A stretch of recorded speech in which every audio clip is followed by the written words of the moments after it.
Kahalal La Yahweh Bahashem Yahweh Shai. Waha Raha Kodash. All praises and glory go to you, Lord. Double honors and respect go to our apostles, our elders, and our teachers, the men of Great Millstone. To you I say Shalom. It's your brother Amriah, and let's get into it. I was pondering on all of the pitfalls that face Israel in these latter days. And by Israel, I mean you so-called Negroes, Latinos, and North American Indians. But anything from these agents popping up to brothers having afflictions, financially, physically, the people that are turning and about to turn on you. And it's just an obstacle course full of bullshit that you have to go through to come back onto your power, Yahweh Ba'ashem Yahweh Shai. And Yahweh is whom the world ignorantly calls God. That is his name in the Hebrew. Yahweh Shai is his son, whom the world ignorantly recognizes as Jesus Christ. With all of these different obstacles that one must go around to get closer to Yahweh Ba'ashem Yahweh Shai, you begin to get weary and worn down in your pursuit of truth, okay? And I didn't say pursuit of happiness. I said pursuit of the truth, the bottom line, okay? I myself am no different, speaking to myself first and foremost. You are in a position coming into this truth, realizing that you are an Israelite if you are in fact an Israelite. Coming into this truth, you find yourself in a position that maybe you weren't intending on going through, okay? Nevertheless, I still remember something that the apostles of Great Millstone used to say, and still may say from time to time, that in this truth you must learn to love to suffer, okay? And there's a reason why they say this, okay? Now, I'll use a worldly terminology to state this next, but nothing worth having is easy to obtain. I'll repeat it again. Nothing worth having is easy to obtain. That saying, it remains true, okay? If you are seeking to receive salvation from the destruction that is to come upon all humanity, if you are seeking to receive that penance, that payment for doing the works of Yahweh Ba'ashem Yahweh Shai, it's going to be one hard-ass walk, okay? Now, without talking too much, this brings me to this set of scriptures right here in 2nd Ezra chapter 7 that absolutely displays the same, pretty much the same message, okay? This is a hard walk for a reason.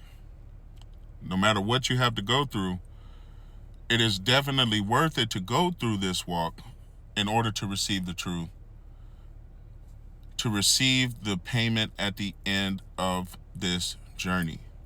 This is 2nd Ezra chapter 7, and I'll begin at verse 1. It says, "And when I had made an end of speaking these words, there was sent unto me an angel, which had been sent unto me the nights afore. And he said unto me, Up, Ezra, and hear the words that I am come to tell thee. And I said, Speak on, my power. Then said he unto me, The sea is set in a wide place, that it might be deep and great." Now, this is a parable, but I reassure you, if you look into this with spiritual eyes, you will completely understand this message. Verse 3 again, "And I said, Speak on, my power. Then said he unto me, The sea is set in a wide place, that it might be deep and great. But put the case, the entrance were narrow, and like a river.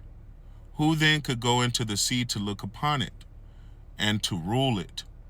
If he went not through the narrow, how could he come into the broad? Okay? And this is likened unto your walk in this truth. This is your walk in the truth.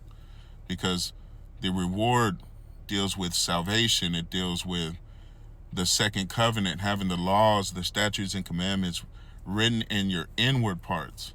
Okay? Never able to go off again. Immortality, rulership. All of this is set in this broad place. And the entrance of it is very narrow and winds like a river. It is all kind of pitfalls, obstacles. Okay? Verse 5. Who then could go into the sea to look upon it and to rule it? If he went not through the narrow, how could he come into the broad? Right. You got to go through some things to unlock this treasure. Verse 6. There is also another thing. A city is builded and set upon a broad field, and is full of all good things. The entrance thereof is narrow, and is set in a dangerous place to fall, like as if there were a fire on the right hand, and on the left a deep water. And one only path between them both, even between the fire and the water, so small that there could but one man go there at once. That is this truth. Okay? This is your walk in Yahweh by Hashem Yahweh Shai. That pathway is very narrow, so narrow that only one can go through at a time. That's why everyone in this truth must seek out their own salvation with fear and trembling. Okay? Continuing on. Verse 8.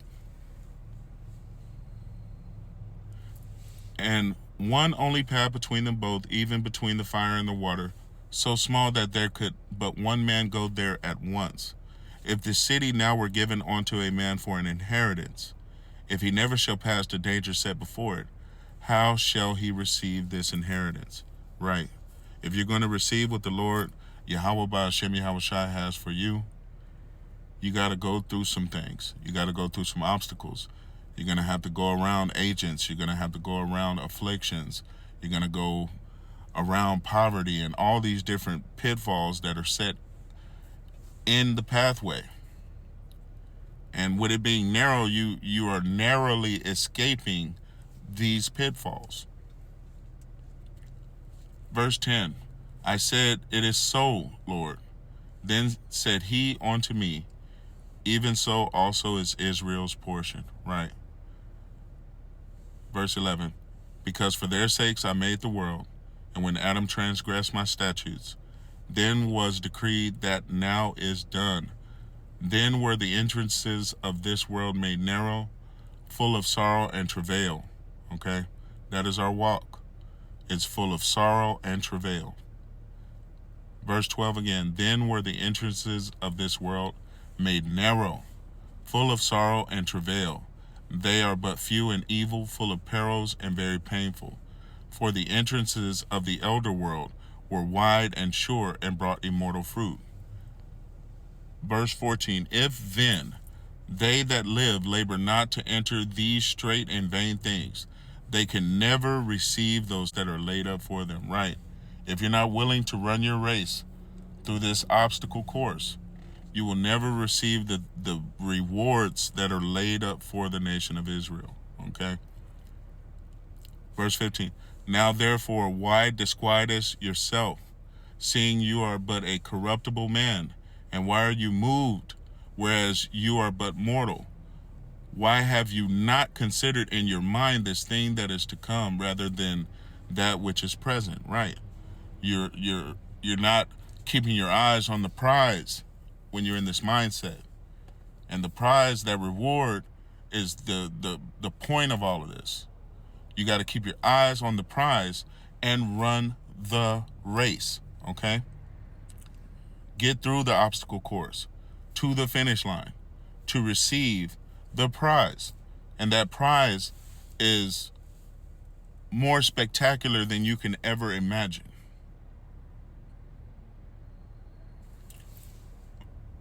Verse 17.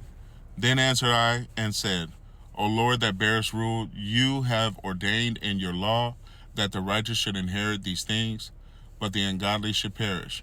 Nevertheless, the righteous shall suffer straight things, and hope for wide. For they that have done wickedly have suffered the stray things, and yet shall not see the wide. And he said unto me, There is no judge above Yahweh by Hashem Yahushai, and none hath understanding above the highest. For there be many that perish in this life, because they despise the law of Yahweh by Hashem Yahushai that is set before them. For Yahweh by Hashem Yahushai have given straight commandment to such as came, what they should do to live, even they came, and what they should observe to avoid punishment. Nevertheless, they were not obedient unto him, but spake against him, and imagined vain things, and deceived themselves by their wicked deeds, and said of the Most High that he is not, and knew not his ways. But his law have they despised, and denied his covenants. In his statutes have they not been faithful, and have not performed his works.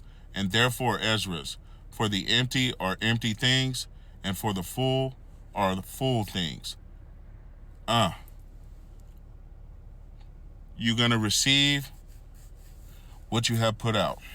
If you have been diligent in running this obstacle course, going through all the pitfalls to receive that reward, you're going to receive a full reward, a full day's labor indeed.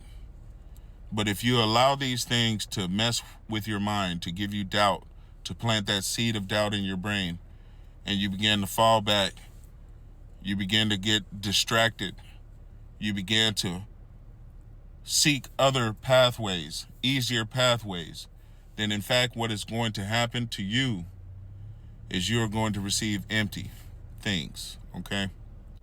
Don't get discouraged. I am here to encourage you who may happen to come across this video to continue to run the obstacle course until it is finished, until you reach the finish line and receive the reward at the end of this narrow path that you are on, okay? This is the point. This is why you are doing it, to receive a reward. Don't lose sight of that. I want to say, call halal la Yahweh by Hashem Yahushai for this lesson. Hopefully it has been edifying. Until the next time, Shalom.